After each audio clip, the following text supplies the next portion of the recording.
Vidyasri Subramaniam thought for the day. ஒரு ராஜா வந்து ஒரு நாட்டில் ஒரு கான்டெஸ்ட் வைக்கிறார், ஒரு போட்டி வைக்கிறார். யார் வந்து அதிகமான கூடையை பின்னுறாங்களோ அவங்களுக்கு வந்து பெரிய பரிசு ஒன்று சொல்கிறார். அப்போது நிறைய பேர் வந்து அந்த போட்டியில் கலந்துக்கிறாங்க. நிறைய பேர் வந்து கூடையை வந்து பின்னி பின்னி பண்ணுறாங்க. அப்போ வந்து அவர் வந்து சிலவங்களை செலக்ட் பண்ணுறாரு, செலக்ட் பண்ணல, அப்படி போக போக கடைசியில் 2 பேர் மட்டும்தான் அந்த ஃபைனல் ஸ்டேஜுக்கு வராங்க. ஸோ காலையில் போட்டி ஆரம்பிக்குது, சாயந்தரமாக 6 மணிக்கு முடிச்சிடணும். ஸோ அந்த போட்டியில் யார் அதிக கூட பின்னுறாங்களோ அவங்களுக்கு வந்து ஃபஸ்ட் ப்ரைஸ்ன்னு அனௌன்ஸ் பண்ணுறாங்க. அப்போ 2 லேடிஸ் வந்து அதில் கலந்துக்கிறாங்க. ஸோ 2 லேடிஸுமே காலையில் 6 மணிக்கு ஆரம்பிக்கிறாங்க. ஏன்னா 6 to 6 தான் அந்த போட்டி.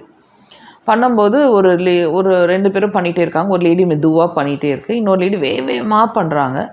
வேகமாக பண்ணும்போது ஒரு 12 மணி போல் இருக்கும், ராஜா வந்து சூப்பர்வைஸ் பண்ண வர்றாரு.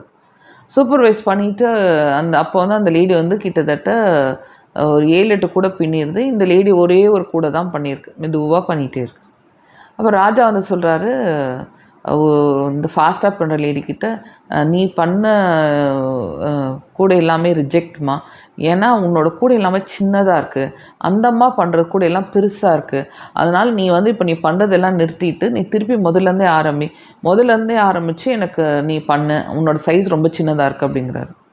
உடனே இந்த பொண்ணு பார்த்துட்டு ஓகே ராஜா அப்படின்னு சொல்லிவிட்டு இந்த பொண்ணு திருப்பி பண்ண ஆரம்பிச்சிது. இன்னொரு பொண்ணுக்கு வந்து ஒரே சந்தோஷம், அப்பா இந்த கண்டிப்பாக அவள் இன்னமே ஆரம்பித்து எப்போ முடிக்க போகிறா, இவள் கண்டிப்பாக தோற்றுருவா அப்படின்னு சொல்லிட்டு இந்த பொண்ணு இப்போ 2 பேரும் மாற்றி பின்னிட்டு இருக்காங்க.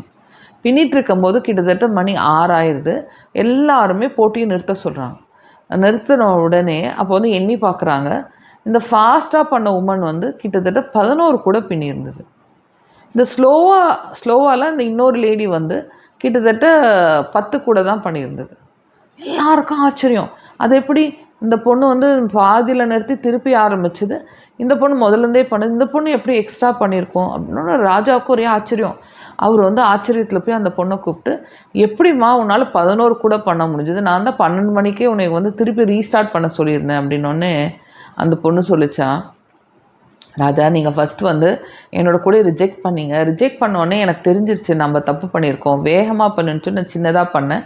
நீங்கள் வந்து கரெக்டாக நல்ல வேலை 12 மணிக்கே பார்த்து சொல்லிட்டீங்க. நான் ஃபஸ்ட்டு நான் 12 மணிக்கே சொல்லிட்டீங்கன்னு எனக்கு ஒரே குஷியாக இருந்துச்சு. ஏன்னா எனக்கு என் மேலே நம்பிக்கை இருந்தது. அதுக்கப்புறமே 12 மணிலேருந்து 6 மணி வரலாம் 6 மணி நேரம் டைம் இருந்ததே நான் நினச்சேன்.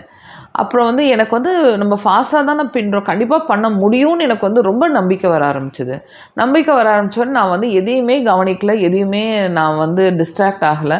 ஓகே ராஜா சொல்லிட்டார் நம்ம வந்து பண்ணணும் அப்படிங்கிற மட்டும்தான் எனக்கு தோணுச்சு. நான் பாட்டு கடன்னு பண்ணிக்கிட்டே இருந்தேன். எனக்கே தெரியல 11 கூட வந்திருக்கு அப்படின்னு சொல்லுவார். இந்த ராஜாவுக்கு ஒரே குஷி. அப்புறம் இந்த 11 கூட பின்னவங்களுக்கு தான் பெரிய ஃபஸ்ட் ப்ரைஸ் கொடுத்துருக்காங்க. அப்போது ராஜா வந்து இதை வந்து மந்திரி சபையில் போய் பேசுகிறாரு.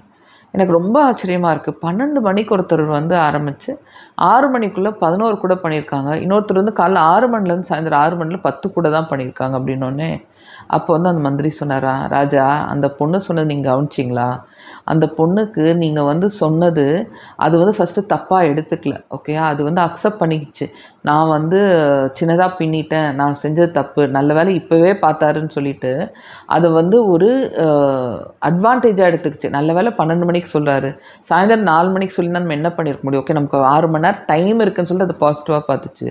அடுத்தது வந்து தன்னோட ஸ்பீடை வந்து அது வந்து நம்பிச்சு, ஓகே நம்ம இதுக்கு மேலே என்ன நம்ம வந்து போட்டியும் கலந்துக்கிட்டோம், வெளியே வரப்போகிறதில்ல, என்ன முடியுமோ செய்வோம் அப்படின்னு சொல்லிட்டு தம்மால் நம்பிக்கை வச்சு அது கடகடன்னு பின்னுச்சு இல்லையா, அதனால தான் சக்ஸஸ் வந்தது அப்படின்னு அவர் மந்திரி சொன்னார்.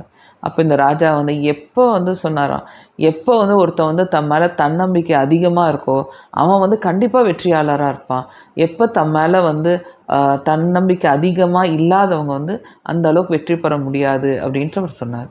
இந்த கதை உங்களுக்கு ரிலேட் பண்ண முடிஞ்சால் என்னோடய கமெண்ட் பாக்ஸில் கமெண்ட் பண்ணுங்கள், லைக் பண்ணுங்கள், ஷேர் பண்ணுங்கள், சப்ஸ்கிரைப் பண்ணுங்கள், ஓகேயா. முக்கியமாக உங்கள் ஃப்ரெண்ட்ஸ்க்கு இதை வந்து பற்றி சொல்லுங்கள். தேங்க்யூ.